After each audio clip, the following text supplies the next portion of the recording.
हरे कृष्ण. स्वागत आहे आपल्या सर्वांचं. तर या ठिकाणी आज विशेष दिवस आहे आजचा आणि मोहरे परिवाराच्या घरामध्ये आपण आज स्वतः आपण अभंग पण गायलो. भगवंत साक्षात या ठिकाणी उपस्थित झालेले आहेत. भगवंत भागवतामध्ये म्हणतात यत्र मद्भक्ती गायन तत्र तिष्ठामी नारद. हे नारदा, ज्या ठिकाणी माझे भक्त एकत्र येऊन हरिनामाचे संकीर्तन करतात, माझं नाव घेतात, त्या ठिकाणी मी स्वतः उपस्थित राहतो. तर आपण या ठिकाणी आता कीर्तन केले की नाही, तर भगवंत स्वतः उपस्थित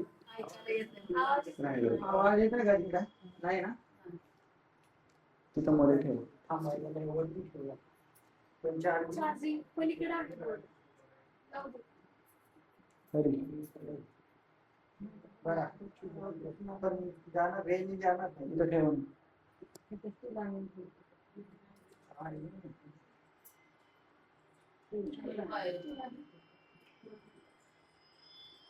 त्याच्यावरती ठेवलं असतं पण शाळेत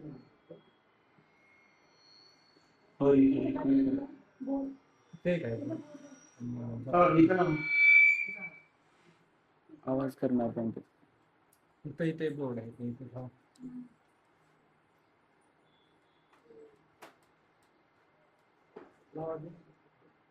तू काय करणार सिटी वाचतो हरी हरी. बस आवाज कमी कमी आहे तरी हरे कृष्ण. नाही राहू द्या असं. आता येतोय का आवाज? मागा आवाज येतोय का? येतोय का आवाज? ठीक आहे. हरे कृष्ण. तर आज या ठिकाणी भगवंत साक्षात या भागवताच्या रूपामध्ये सुद्धा, हे जे भागवत आहे श्रीमद भागवत संपूर्ण या ठिकाणी 12 स्कंदाचं भागवत मराठीमधून, तर तेही आलं. बघा, एकादशीचा दिवस आहे, भगवंताचे भक्तही आले आणि भगवंतही भागवताच्या रूपामध्ये, विठ्ठल रुक्मिणीच्या रूपामध्ये तर आहेतच, आणि या भागवताच्या रूपामध्ये सुद्धा भगवंत आज आलेले आहेत. तर हा त्रिवेणी संगम अशा प्रकारे या ठिकाणी झालेला आहे. तर आज आपण विशेष करून, तर अनेक आत्ता सध्याचा जो काळ आहे किंवा वारी सुरू आहे की नाही पंढरपूरची, भक्त पांडुरंगाला भेटायला यायला लागलेत. कुठून? आळंदी, देहू. तर भारतामधला हा पण एक सगळ्यात मोठा सोहळा, आपल्या सर्वांना माहितीच आहे, आपण महाराष्ट्रातलेच आहोत. तर हा सोहळा या ठिकाणी मोठा सगळ्यात सोहळा, दिंडीचा सोहळा या ठिकाणी पार पडत आहे. तर विशेष पांडुरंगाच्या प्रती, भगवंतांप्रती प्रेम आहे प्रत्येक जीवाचं, आणि रात्रंदिवस ते सगळेजण चालत विठ्ठल नामाचा गजर करत येतात. तर अनेकांना विचारलं जातं. एकदा एका व्यक्तीला विचारलं, का हो तुम्ही पांडुरंगाला बघितलं का? तर त्यावेळेस ते म्हणाले की 40 वर्ष झालं मी वारी करतोय, देवाचं दर्शन तुम्हाला झालंय का? म्हणले खुर्चीवर वगैरे बसू शकतो. तर ते म्हणले की नाही, देवाचं दर्शन तर नाही झालं, मग कसं काय तुम्ही दरवर्षी वारीला येता? तर त्यावेळेस ते म्हणाले की संतांनी सांगितलेला, दाखवून दिलेला मार्ग आहे वारीचा, त्यामुळे आम्ही संतांच्या मार्गावरती चालतो, अनुसरण करतो. ये महाजनो येन गतः सपंथः. जे वरिष्ठ लोकांनी आचरण केलेलं आहे तसं आचरण आपण केलं पाहिजे, असं भगवद्गीतेमध्ये सांगितलेलं आहे. मग त्याने उदाहरण दिलं की गल्लीमध्ये चोर आले रात्रीचे, आणि ते चोरी करून पळायला लागल्यानंतर एक कुत्र भुंकतं ज्या ठिकाणी चोरी झाली आहे, आणि बाकीचे कुत्रे त्या आवाजाच्या दिशेने भुंकतात आणि त्याच्या पाठीमागे जातात सगळेजण. तर अगदी त्याप्रमाणे बघितलेलं असते एकाच कुत्र्याने, सगळ्या कुत्र्यांनी बघितले का चोराला? नाही, पण बाकीचे सगळे कुत्रे, एक कुत्र भुंकते म्हणून त्याच्यावरती विश्वास ठेवून चोर आलेला होता म्हणून त्याच्या मागे सगळेजण पळत जातात. तसं ते म्हणाले वारकरी की संतांनी बघितलेलं आहे, माऊलींनी बघितलेलं आहे, माऊलींना दर्शन झालेलं आहे, तुकाराम महाराजांना दर्शन झालेलं आहे. तर मग त्यांच्या पावलांचं अनुगमन करत आम्ही काय करतो? वारीला येतो किंवा वारी करतो असं सांगितलं त्याने. आणि ही वारी म्हणजे वारंवार येणारे असंही म्हणतात, वारंवार येणारे वारकरी. तर वारकरी पण व्हायचंच आहे आपल्याला, पंढरपूर जवळच आहे इथून, आणि त्यासोबत आपण टाळकरी पण असतात. माळकरी पण असतात आणि त्यानंतर आपल्याला व्हायचंय जप करी, हरिनामाचा जप. तर अर्थातच वारकरी सुद्धा भजन कीर्तन करतात, नित्य नियमाने जपही ते हरिपाठही करतात. तर खूप किती सोपा मार्ग आहे हा भक्तीचा, जो मार्ग संतांनी आपल्या सर्वांना दाखवून दिलेला आहे. आणि त्यामध्येच तुकाराम महाराजांनी सुद्धा सांगितलं, गीता भागवत करीती श्रवण अखंड चिंतन विठोबाचे. आपल्या घरी गीता भागवत असायला पाहिजे. मग हे 18 स्कंदाचं जे श्रील प्रभुपादांचं भागवत आहे, बरेच भक्तांकडे आहे जे करतात, आहेत आपल्याशी कनेक्टेड, संध्याकाळची मीटिंग, झूम मीटिंग जॉईन करतात त्यांच्याकडे. आणि आज काल तर म्हणजे माझ्या आज काही लक्षात नव्हतं, पण एकदा विचारावं म्हटलं त्यांना घेत आहेत का. काल मी मेसेज केला त्यांना, तर ते म्हणले की ठीक आहे प्रभूजी, आम्ही घेतो श्रीमद भागवत. आणि श्रील प्रभुपादांची इच्छा होती की असं हे श्रीमद भागवत संपूर्ण 18 स्कंदाचं, ह्या त्यामध्ये सगळं काही आहे भगवंतांच्या लीला, आणि ते पण प्रभुपादांच्या तात्पर्यासहित आहे. विशेष करून मराठी जे भक्त वाचतात, तर असं जे रेग्युलर वाचन करतायत गेले 2 वर्षापासून, 2 वर्ष पूर्ण झाले का, झाले पूर्ण झाले असतील, 2 वर्ष पूर्ण होऊन गेले. तर 3रा स्कंध चालू आहे. 3रा संपला का, चालू आहे.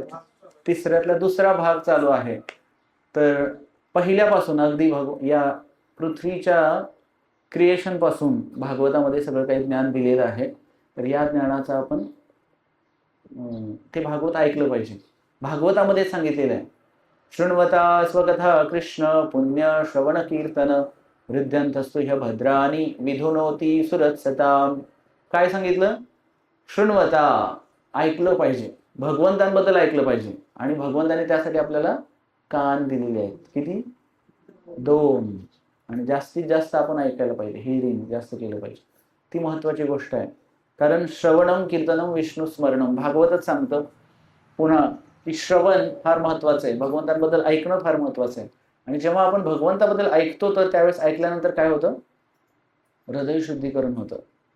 हृदयंतस्तु ह्य भद्रा, आणि अभद्र हृदयातलं जळून जातं. आणि मग त्या हृदयामध्ये त्या पवित्र हृदयामध्ये भगवंत वास करतात. म्हणून भगवंताबद्दल ऐकलं पाहिजे. आणि ऐकलं पण कसं पाहिजे, नित्यम भागवत सेवया. कधी कधी ऐकलं पाहिजे असं नाही, आठवड्यातून एकदा सत्संगला आलं पाहिजे असं नाही. भागवत कसं ऐकलं पाहिजे, नित्यम भागवत सेवया. मग आता नित्यम म्हणजे काय, कंटिन्यू ऐकतच बसणार आहे का आपण, नाही. 1 तास 2 तास जेवढं काही वेळ भेटेल, 1 तास तरी कमीत कमी ऐकायला पाहिजे. म्हणून श्रील प्रभुपादांनी इस्कॉनच्या मंदिरामध्ये सुद्धा दररोज भागवताचा पाठ, नित्य पाठ, सकाळी 8 ते 9 प्रत्येक इस्कॉनच्या मंदिरामध्ये भागवत दररोज चालतं. एका श्लोकावरती चर्चा होते. आणि डिटेल मग भागवताचं, तर हे भागवत आहे कोणासाठी, भागवतामध्ये सांगितलेलं आहे. कोण भागवत श्रवण करू शकतं, निगम कल्पतरो गलितम फलम शुकमुखाद अमृतद्रव संयुतम पिबत भागवतम रसमालयम मुहुरहो रसिका भुवि भावुकाः. रसिक भक्तांसाठी आहे भागवत. आता आम्ही रसिक आहोत का, मग रसिक म्हणजे रस घेणारे. कशाचा, भागवताचा रस, कथेचा रस. काही जणांना कथेच्या रसाऐवजी झोपेचा रस येतो प्रवचनात आल्यानंतर. तर या भागवतामध्ये भगवंताच्या लीला कथांमध्ये इतका रस आहे, एखाद्या व्यक्तीनं जर ते ऐकलं किंवा त्याच्याकडे हे ज्ञान पोहोचलं. आजच दुपारी मी ऐकत होतो, तर सगळीकडे ह्या भागवताचा प्रचार प्रसार होत असतो प्रभुपादांच्या कृपेमुळे. आणि मग फॉरेन कंट्रीजमध्ये असंच एक आता त्या व्यक्तीचं नाव माताजी होत्या. तर त्या माताजी काय करायला लागल्या की ग्रंथ वितरण करत होत्या. प्रभुपादांचे शिष्य हे ग्रंथ हातात घेऊन रस्त्यावरती पण वितरण करतात की घ्या तुम्ही, घ्या असं म्हणून. तर संध्याकाळची वेळ होती. एक व्यक्ती तरुण 18-20 वर्षाचा रस्ता क्रॉस करत होता आणि त्यांनी त्याला हाक मारली. तिचं नाव मला आता आठवेना, ओ वरून काहीतरी होतं, ऑली, मला आठवत नाही. तर त्यांनी हाक मारली, हरे कृष्ण म्हणून बोलवल्यानंतर त्यांनी त्या व्यक्तीने तरुण मुलाने मागं वळून पाहिलं आणि मग त्याच्या हातामध्ये एक पुस्तक दिसलं त्यांना. आणि मग ते थांबले. त्यांनी ते पुस्तक त्याला दिलं आणि दिल्यानंतर मग त्यांची चर्चा वगैरे झाली. त्यांनी थोडासा प्रसाद पण त्यांना दिला. आणि मग त्या दिवशी रात्री तो व्यक्ती मग ते चर्चा करत असताना एक 15-20 मिनिटं, अर्धा तास चर्चा झाली त्यांची. आणि त्यावेळेस तो बोलता बोलता सांगतो की मी आज काय करणार होतो, सुसाईड करणार होतो. रस्त्याच्या पलीकडे जाऊन माझ्या मनामध्ये असा विचार होता आणि त्याच्या अगोदर तुम्ही मला भेटलात आणि आता हे पुस्तक तुम्ही मला दिलं तुम्हाला भेटून, किंवा हरे कृष्ण महामंत्र त्यांना सांगितला.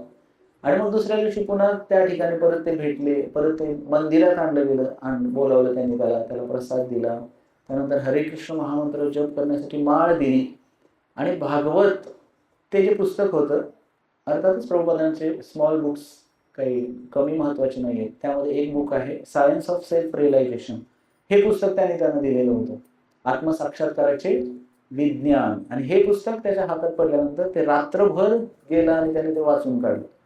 आणि मग दुसऱ्या दिवशी मंदिरामध्ये आला स्वतःहून विचारत, आणि आल्यानंतर त्याने संपूर्ण त्याचं जीवन बदलून गेलं. हरे कृष्ण महामंत्र जप करायला लागला तो व्यक्ती. म्हणजे एक व्यक्ती जो तरुण होता की बाबा तो सुसाईड करणार होता, पण त्याला काय भेटलं, भागवत भेटलं किंवा हे ग्रंथ भेटले. तर हे ग्रंथ किती महत्वाचे आहेत हे आपल्याला समजू शकतं. आणि या ग्रंथांचा प्रचार प्रसार करणं सुद्धा फार महत्वाचं आहे. तर भागवत आणखी सांगतं की भागवतामध्ये म्हटलेलं आहे की नष्टप्रायेषु भद्रेषु, भागवत काय करतं, अभद्र नष्ट करतं घरामध्येही असल्यानंतर सुद्धा. त्यामुळे घरामध्ये भागवत असणंच गरजेचं आहे. का गरजेचं आहे, तर कारण भगवान श्रीकृष्ण जेव्हा हे धरातल सोडून गेले, तर धरातल सोडून गेल्याच्या नंतर भगवंत सांगतात कृष्णे स्वधामोपगते धर्मज्ञानादिभिसह. आणि त्यामध्ये म्हटलेलं आहे की पुराणो अर्को धुनोदितः. तर भगवान श्रीकृष्ण जेव्हा हे धरातल सोडून गेले, तर भगवान म्हणतात की भागवताच्या पहिल्या स्कंदातला 3रा अध्यायामधला 43वा श्लोक आहे.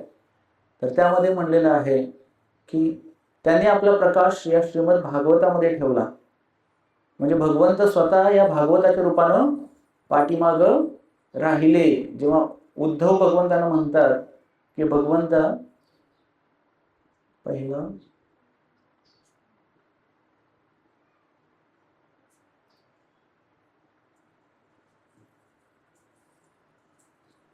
उद्धव भगवंतांना म्हणतात की तुम्ही चाललेले आहात तर मला पण तुमच्यासोबत घेऊन चला, मला एकट्याला राहायचं नाही. भगवान म्हणतात तुझं कार्य अजून झालेलं नाही.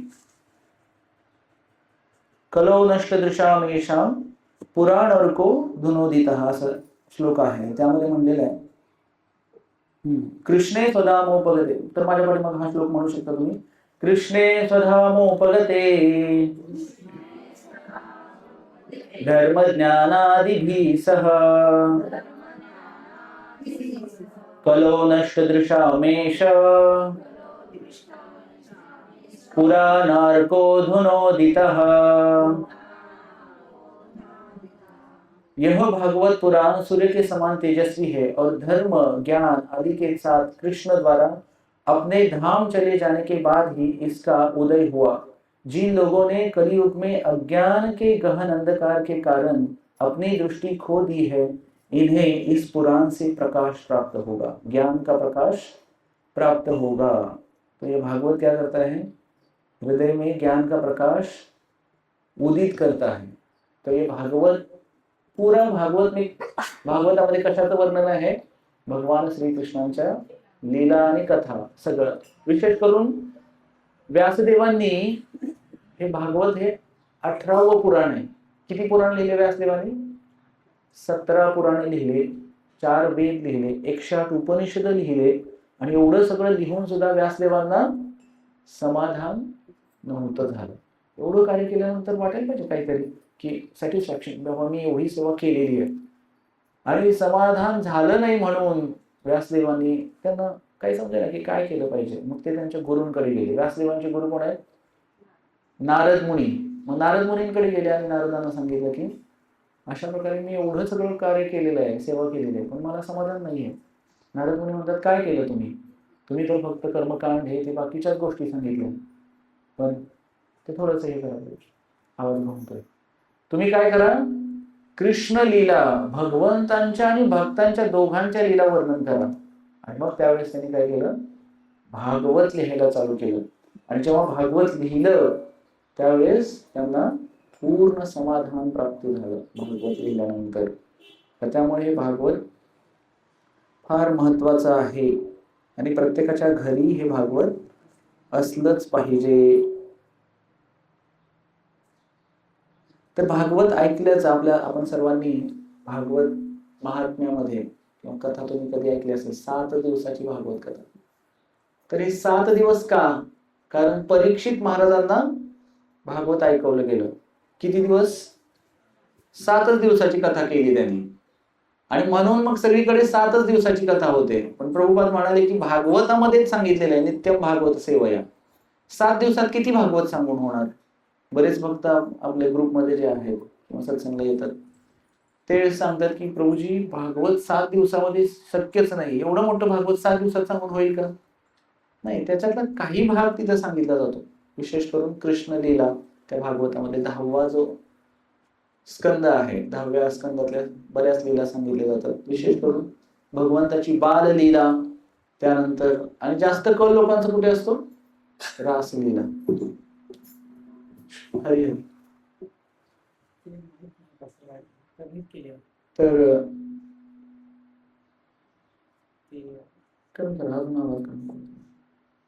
हरी भगवान श्रीकृष्णांची बाललीला किंवा रासलीला जास्त वर्णन केलेलं लोकांना आवडतं. पण प्रभुपादांनी काय केलं? कधीही त्याच्यावरती जास्त प्रकाश टाकला नाही. रासलीलामध्ये विशेष करून लोक ते रासलीलेचं दृश्य करतात किंवा अनेक जण त्या ठिकाणी. तर हे विकृत आहे. विशेष करून जर पूर्ण ज्ञान झालंच नाही तर प्रभुपाद त्यामुळे सांगतात की काय केलं पाहिजे? आपण भागवत पहिल्या स्कंधापासून वाचलं पाहिजे. हा जो पहिला स्कंद आहे भागवताचा, त्यामध्ये विशेष या स्कंधापासून त्यामध्ये सृष्टीचं क्रिएशन, त्यानंतर भगवंताबद्दल, भगवंताच्या अनेक अवतारांबद्दल वर्णन केलेलं आहे. थोडं असं तिरकं करून ठेवा. तिकडे हरी हरे कृष्ण. तर आज आपण भागवताचा पहिला श्लोक चालू करूयात या ठिकाणी, म्हणजे ते भागवत पुढे चालू राहील. तर भागवताच्या पहिल्या श्लोकामध्ये काय म्हटलेलं आहे?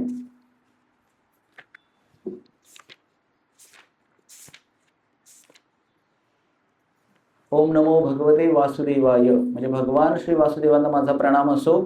आणि त्यानंतर म्हणलेलं आहे जन्माद्यस्य यतो अन्वयादितरतश्चार्थेष्वभिज्ञस्वराट तेने ब्रह्महृदय आदिकवये मुह्यन्ति यत्सूरयः तेजो वारि मृदां यथा विनिमयो यत्र त्रिसर्गो मृषा धाम्ना स्वेन सदा निरस्तकुहकं सत्यं परं धीमहि.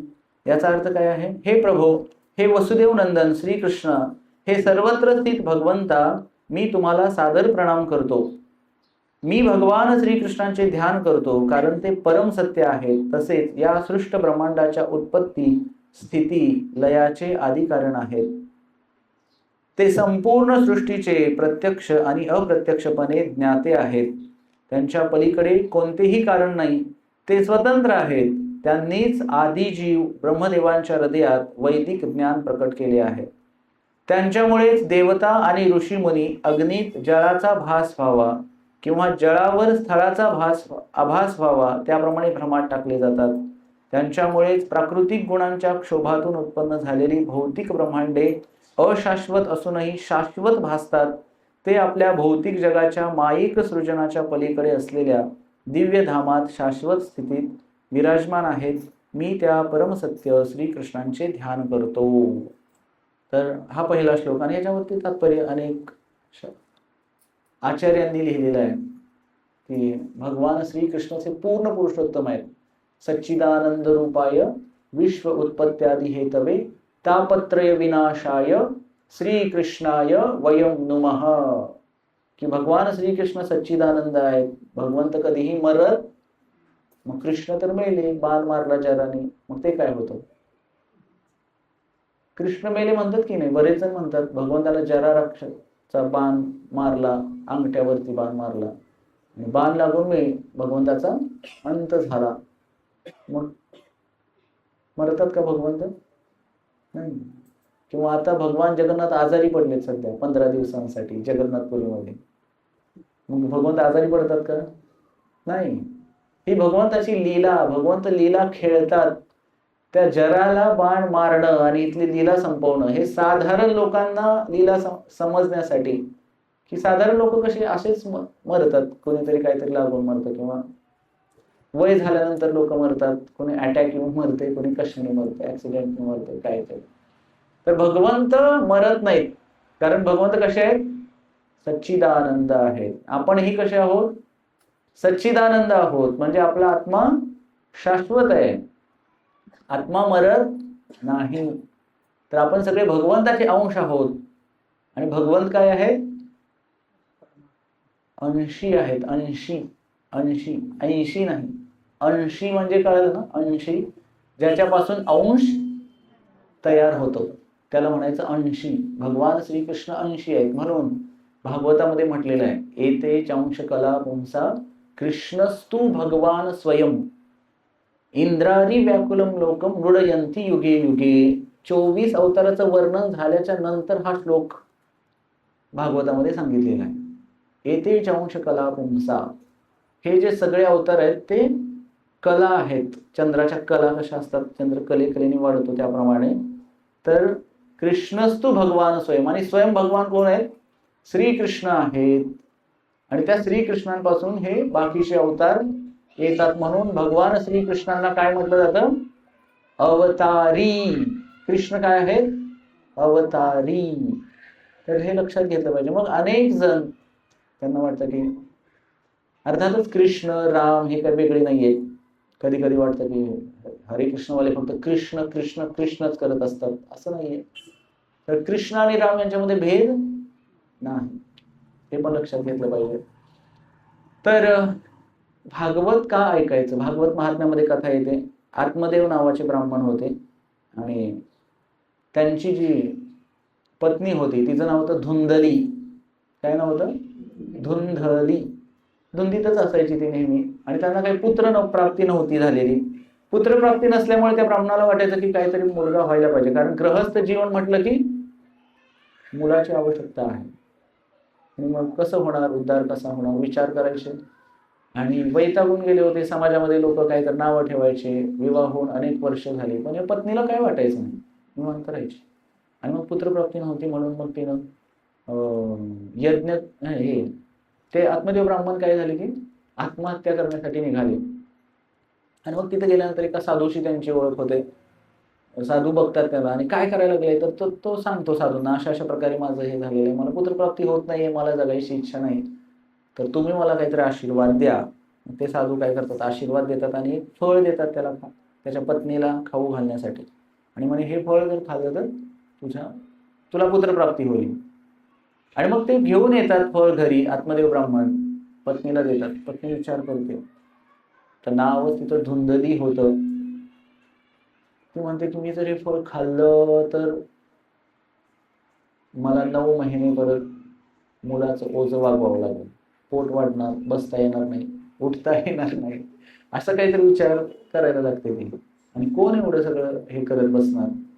त्यावेळेस मग ती काहीतरी डोकं लावलं पाहिजे असं हे करते. आणि मग ते फळ आहे ते गाईला खाऊ घालते. त्यांच्या दारात गाई असते आणि गाईला खाऊ घातल्यानंतर तिची बहीण बरोबर त्याच वेळेस गरोदर असते. आणि त्यावेळेस तिच्या बहिणीला सांगते की तुला जेव्हा मूल प्राप्त होईल तेव्हा तू मला दे आणि मी तुला त्याच्या बदल्यात पैसे देते. आणि ती होय म्हणते. आणि मग जसजसे एक महिना होईल तसं पोटावरती एक कपडा बांधायला चालू करते.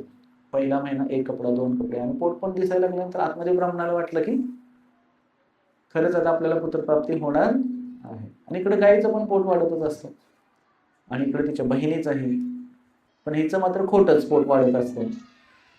आणि मग 9 महिने होतात. ते गाईलाही पुत्र होतो, कारण ते फळ साधूचा आशीर्वाद काही खोटा ठरणार नाही. दिलेला आशीर्वाद ते गायीनं खाल्लेलं असतं फळ, तर त्या गाईलाही पुत्र होतो. त्याचं नाव होतं गोकर्ण. काय नाव होतं? गाईसारखे कानाचा होतो तो गोकर्ण. आणि तो धुंदलीची बहीण जी होती तिलाही एक पुत्र प्राप्त होतो. ती धुंदली घेऊन येते त्या मुलाला आणि त्याचं नाव काय होतं? धुंधकारी. काय नाव होतं? धुंधकारी. आणि मग गायीपासून उत्पन्न झालेला पुत्र, साधूंच्या आशीर्वादाने उत्पन्न झालेला पुत्र, त्याच्यामध्ये आपसुकच साधुत्वाचे गुण असतात. आणि तो साधूच लहानपणापासूनच अगदी सात्विक गुणाचा होतो. आणि हा विचारच यांचा हे पैसे देऊन त्याला दत्तक द्यायचं होतं किंवा हे असे घाणेरडे विचार असल्यामुळं अर्थातच तो पण कसा झाला, त्याच विचारांचा, गुंड विचारांचा झाला. जसजसा तो मोठा व्हायला लागला, गोकर्ण मोठे व्हायला लागल्यानंतर त्याने काय केलं की घर सोडून तीर्थयात्रेला गेले. आणि हा जेव्हा मोठा झाला, कुठल्याही प्रकारचे संस्कार नाही झाले त्याच्यावरती. ब्राह्मणच होते, पण ब्राह्मण असले तरी संस्कार करणं गरजेचं आहे. पालकांचं कर्तव्य आहे की आपल्या लहान मुलांवरती संस्कार करणं गरजेचं आहे. त्यांना हरिनामाचा जप करणं, त्यांना मंदिरामध्ये जायला सांगणं आणि आपली संस्कृतीची जाणीव ओळख करून देणं हे पालकांचं कर्तव्य आहे. मग त्यांनी तसं काही केलंच नाही. आणि मग तो आतमध्ये तो जो मुलगा आहे तो मोठा मोठा व्हायला लागल्यानंतर मग दारू पिणं ह्या सगळ्या गोष्टी करायला लागला. आणि एक दिवस त्यांनी त्यांच्या वडिलांनाही घरातून बाहेर काढून दिलं, आत्मदेव ब्राह्मणाला. आईलाही घरातून बाहेर काढलं. असं म्हणतात त्यांची हत्या केली त्यांनी. आणि चोऱ्या दरोडेखोरी करायला लागला. आणि मग वेश्या, एक नाही 5 वेश्या घरामध्ये आणून ठेवल्या. आणि 5 वेश्या आणल्यानंतर एक दिवस त्यांनी मोठी चोरी करून घरामध्ये आला. आणि आल्यानंतर त्या वेश्याने ठरवलं की अरे आज तर माल भरपूर आलाय.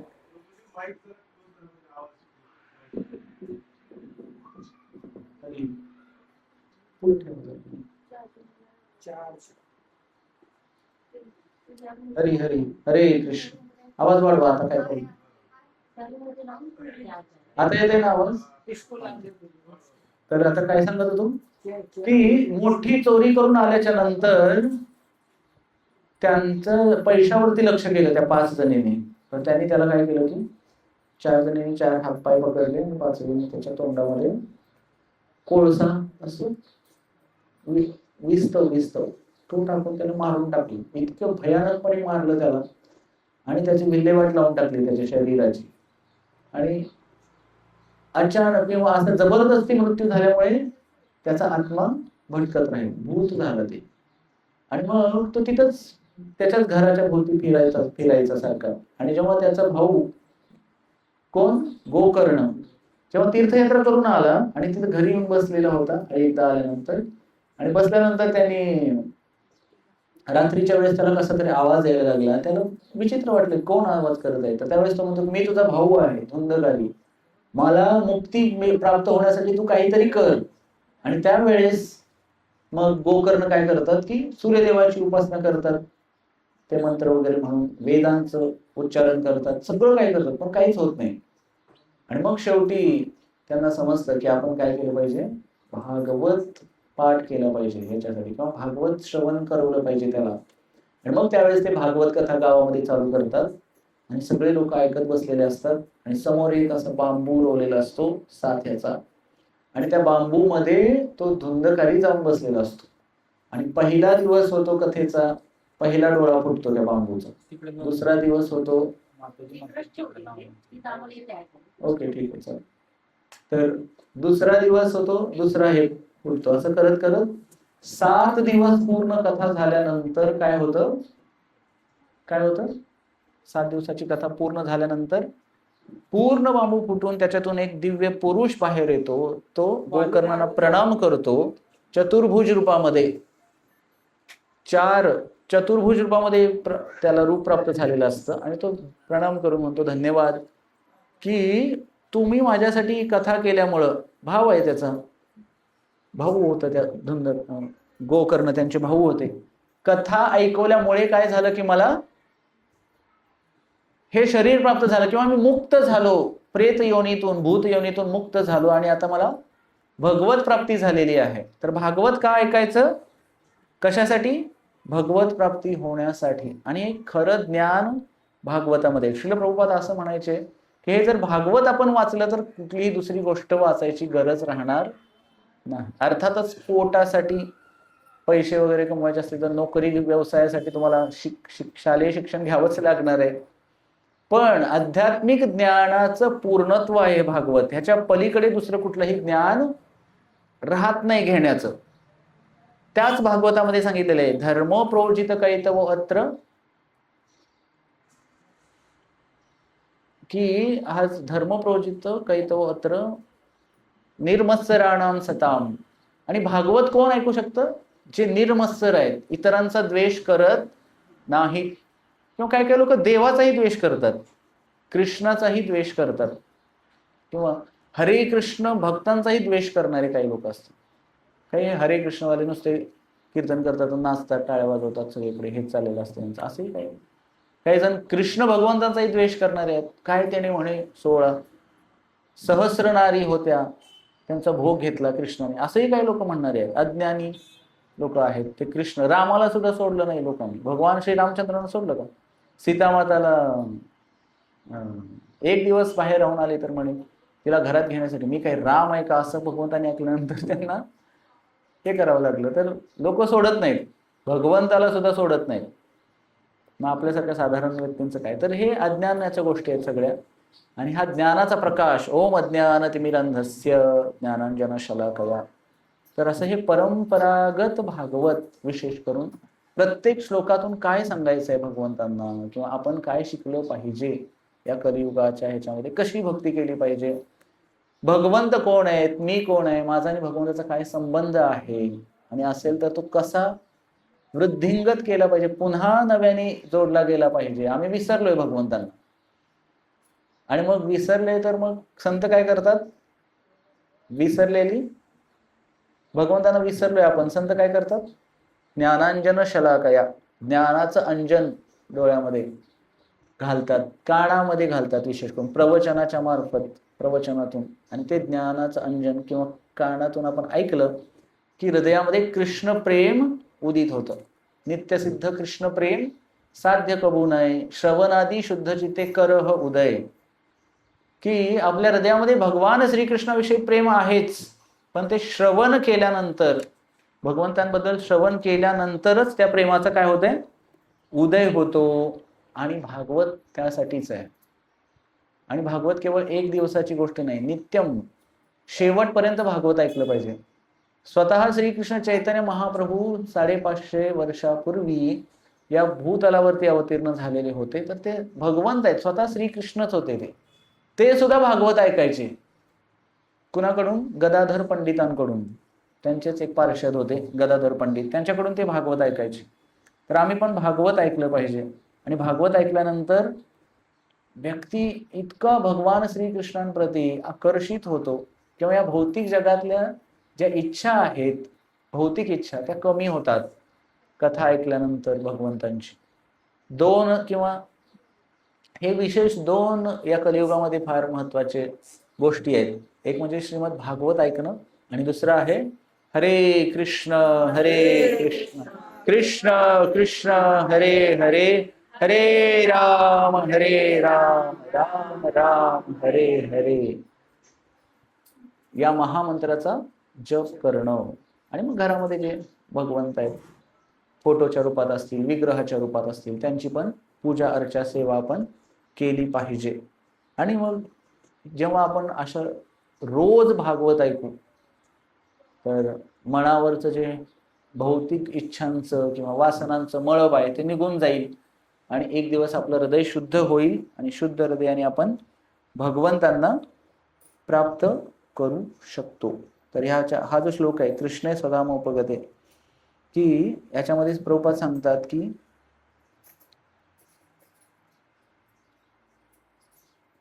भगवान श्रीकृष्ण या भौतिक जगामध्ये अवतार का धारण करतात?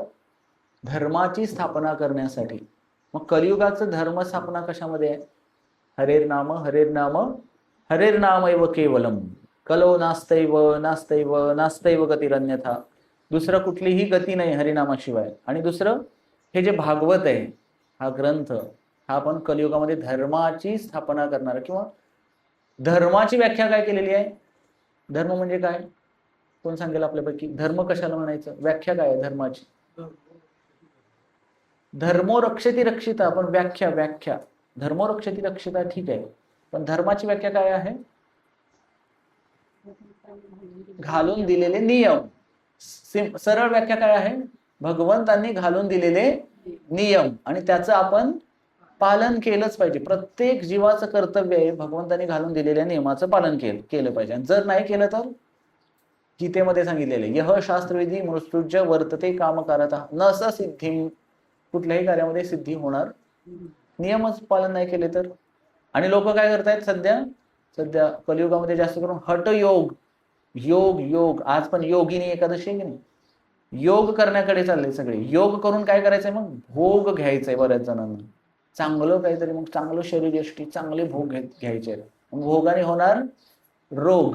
आणि ते भोग योग करण्यासाठी सुद्धा तुम्हाला प्रोसेस मधूनच जावं लागतं. यम नियम, त्यानंतर आसन प्राणायाम. पहिल्यांदा यम नियमाचं पालन आहे योग जरी करायचं असेल तरी. मग हे यम नियम कुठले आहेत? 4 नियमांचं पालन करा. कोण करते 4 नियमाचं पालन? लोक डायरेक्ट आसन आणि प्राणायाम करतात, भ्रामरी आणि हे ते. पण नियमांचं पालन आधी नसेल केलं तर ते योगामध्येही तुम्ही सिद्धी प्राप्त करू शकत नाही. आणि खरा योग जो आहे योगिनामपि सर्वेषाम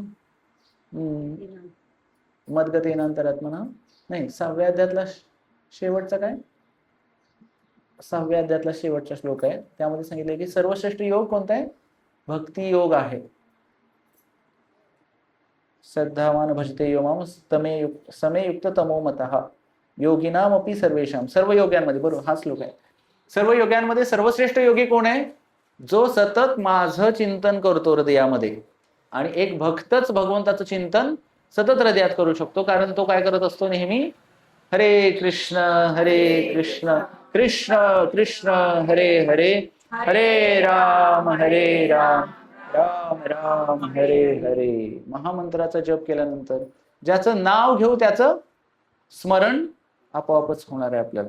तर आता हे भागवत पूर्ण 18 स्कंदाचं भागवत, 12 स्कंदाचं 18 पुस्तक आहेत. त्यामध्ये हे भागवत म्हणजे भगवंताचं एक विशेष स्वरूप आहे. तर मी आणायला विसरलो, कॅलेंडर पण आहे आपल्याकडे, की पहिले 2 स्कंद म्हणजे भगवंताचे चरण आहेत, त्यानंतर भगवंताचे थाईज, हे 3रा आणि 4था स्कंद गुडघे, त्यानंतर त्याच्यावरती, आणि असं करत करत मुखमंडळ 10वा स्कंद हे भगवंताचं मुखमंडळ. जसं भगवद्गीतेचे 5 विषय आहेत तसे भागवताचेही 10 विषय आहेत. आणि त्याच्यातला शेवटचा जो विषय आहे तो आश्रय, भगवंताच्या चरणाचा आश्रय घेतला पाहिजे. असे वेगवेगळे विषयांवरती भागवतामध्ये चर्चा केलेली आहे. ते कधी कधी मागं पुढे विषय झालेले आहेत, पण विशेष करून प्रभुपाद सांगतात की आपण भागवत हे पहिल्या स्कंधापासून वाचलं पाहिजे. आणि जेव्हा असं भागवत आपण वाचू ऐकू तेव्हा आपलं नक्कीच हृदय शुद्धीकरण होणार. आणि जेव्हा का तर आपण परंपरागत भागवत ऐकतोय, आणि जर भागवत आपण तथाकथित जे कथाकार आहेत त्यांच्याकडून जर ऐकलं तर काय होईल? प्रभुपाद सांगतात, किंवा आपले आचार्य आहेत श्रील रूप गोस्वामी, ते म्हणतात की सर्पोच्चिष्ट पयो यथा, जसं सापानी दुधाला स्पर्श केल्यानंतर ते दूध विषारी बनतं, तसं बाहेरचे जे काही लोक काही जण फॉलो करत नाहीत पण तरी पण भागवत कथा मग ते ऐकायलाही बऱ्याच लोकांना चांगलं वाटतं, कारण त्यात कुठला नियम ते काही सांगणार नाही. ते फक्त सांगतील की हा ऐका. मग ते रासलीलेबद्दल बोलतील, बाललीलेबद्दल भगवंताचे जास्त बोलतील, पण ते नाही सांगणार तुम्हाला हा नियम पालन करा, एवढा नाम जप करा बऱ्याच वेळेला. तर त्यामुळे आपण तथाकथित जे भागवत कथाकार असतात, जे बाबा की असं हे करतात की स्वतः पालन नाही करत पण लोकांसंगे ब्रह्मज्ञान आपण कोरडे पाषाण, तर अशा लोकांकडून जर ऐकलं आपण तर आपल्यामध्ये काही फरक पडणार नाही. मग अनेक ठिकाणी होतात, भरपूर काही सत्संग होतात, काही जे होतं, पण फरक किती होतो, बदल किती होतो ते महत्वाचं आहे. आणि बदल कधी होतो? जेव्हा एखादा व्यक्ती आचरण करून त्या गोष्टीचं इतरांना सांगत असेल तरच बदल होतो. आणि त्यामुळे परंपरागत भागवत ऐकलं पाहिजे विशेष करून. तर आज माताजींच्या घरी, अक्षता मोहरे माताजींच्या घरी भागवतही आलेलं आहे. भागवताच्या रूपात भगवंत आलेले आहेत, म्हणून आपण गायलं की नाही, विठ्ठल पाहुणा. आता पाहुणा नाही, आता भगवंत कायमस्वरूपीचेच राहिले इथे प्रकट झालेत भागवताच्या रूपामध्ये. आणि ज्या घरामध्ये भागवत आहे त्या घरामध्ये कलीचा वास राहत नाही, कली तिथून निघून जातो. म्हणजे तिथं भांडणं होणार नाहीत, कलह होणार नाही. आणि नुसतं भागवत असायला पाहिजे असं नाही, ते वाचलंही पाहिजे. पण कमीत कमी नुसतं असेल तरी सुद्धा भगवंताचा पर्सनल प्रेझेन्स त्या ठिकाणी, म्हणजे स्वतः वैयक्तिकरित्या भगवंत त्या ठिकाणी राहतात. तर असं हे भागवत या ठिकाणी प्रकट आहे. प्रभुपादांच्या कृपेने आपल्या सर्वांना हे भागवत भेटलेलं आहे. तर तुम्ही 7 दिवसाची कथा तर बऱ्याच जणांनी ऐकली असेल. तर रोज कथा ऐकायला भेटेल आपल्याला. तर आपली झूम वरती सुद्धा श्रीमद भागवत कथा असते दररोज 8:30 ते 9:30.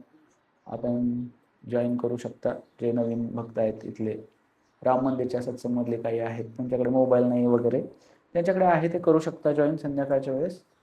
आणि भागवत ऐकून आपण आपलं जीवन धन्य करायचं आहे. आणि भागवतच आपल्याला भागवत, भगवत शब्द आहे तसा, पण भागवत म्हणलं जातं कारण भगवंतांविषयी सगळ्या काही गोष्टी आहेत, लीला कथा आहेत, म्हणून त्याला भागवत म्हणलेलं आहे. आणि 2 प्रकारचे भागवत असतात. एक असतं व्यक्ती भागवत, दुसरं आहे ग्रंथ भागवत.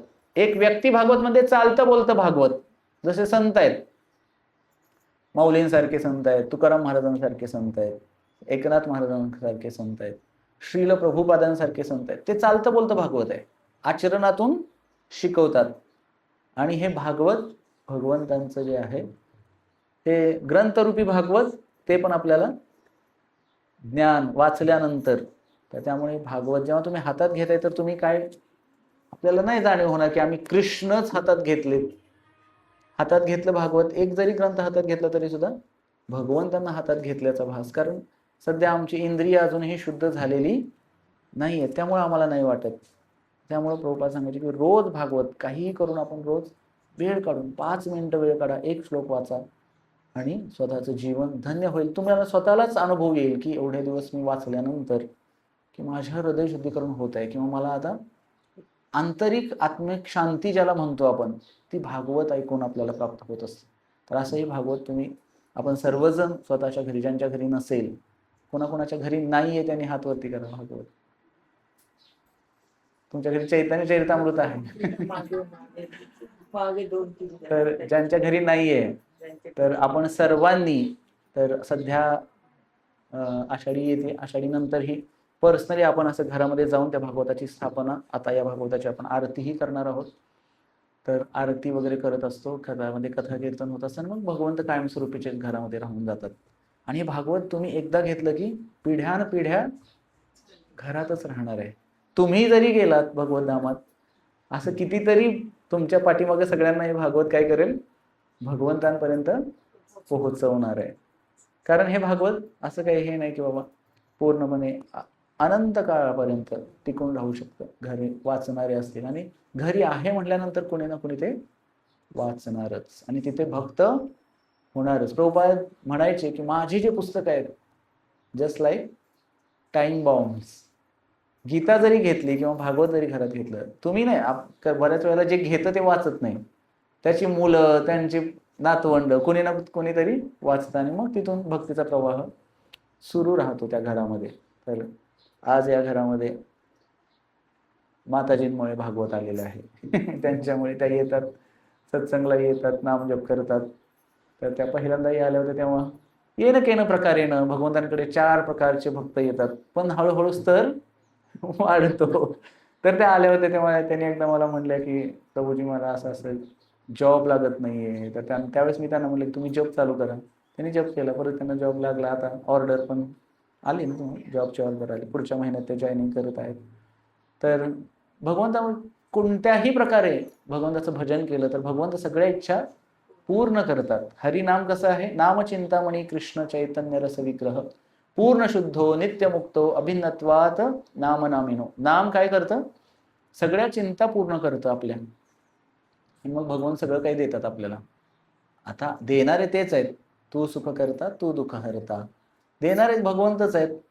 पण तरी पण आपल्याला असं कधी कधी आपण स्वतः करतोय असं वाटत असतं. आपण जेव्हा नामजप करतो, या सगळ्या गोष्टी भागवत ऐकतो, तर त्यावेळेस काय होतं, भक्तीची 2 लक्षणे सुरुवातीची सांगितलेली आहेत, क्लेशाग्नी आणि शुभदा. शुभदा म्हणजे शुभ देणारी, शुभ फळ देणारी भक्ती आहे. आणि क्लेशाग्नी, क्लेश सगळे नष्ट होतात, नष्टप्रायेषु भद्रेषु. बऱ्यापैकी तुमचा जेवढा विश्वास तेवढं सगळे कष्ट तुमचे नष्ट होतात भागवत ऐकल्यामुळे आणि हरिनाम जप केल्यामुळे. आणि एक व्यक्ती इतका आनंदी राहतो, ब्रह्मभूत प्रसन्नात्मा न शोचती न कांक्षती. एक जो कृष्ण भक्त आहे त्याला कुठल्याही प्रकारची कधीच काळजी राहत नाही, काही टेन्शन राहत नाही, आनंदात सतत तो नाचत गात राहतो. नामगाने सदा रुची कथा गानम नाट्यम गमनमपी वंशी प्रिय सखी. भगवधामाचं वर्णन आहे. का असं होऊ शकतं? कारण तो पूर्णतः भगवंतावरती अवलंबून आहे. मारो बी राखो बी जो इच्छा तो हार. तुमची जशी इच्छा, सोपविला भार तयावरी. सगळं काय आता तुमच्यावरती सोपवलं, आता तुम्ही ठरवा काय करायचं ते. आणि मग भगवंत अशा भक्ताची काय करतात की जबाबदारी घेतात. नाहीतर मग आपण स्वतःच जसं की मी काहीतरी करतो, मी मी मी म्हणणाऱ्याला भगवंत स्वतः त्याच्यात लाईफमध्ये इंटरफिअर करत नाहीत. पण जेव्हा तो म्हणतो की भगवंता मी तुमचा आहे आणि तुम्ही माझे आहात, त्यावेळेस मग भगवंत काय करतात की अच्छा आता मला तो शरणागत झालाय ना, तर मग मी आता त्याची काळजी घेणार. शरणागत वत्सल आहेत भगवंत, भक्त वत्सल आहेत. तर हे सगळं ज्ञान आपल्याला भागवतातून प्राप्त होतं आणि त्यामुळे आपण भागवत वाचलं पाहिजे. आणि दररोज हरे कृष्ण कृष्ण कृष्ण हरे हरे, हरे राम राम राम हरे हरे. या महामंत्राचा जप केला पाहिजे आणि आपलं जीवन धन्य केलं पाहिजे. हरे कृष्ण. ग्रंथराज श्रीमद भागवतम की, श्रील प्रभुपाद की, उपस्थित भक्त वृंद की, गौर प्रेमानंदे.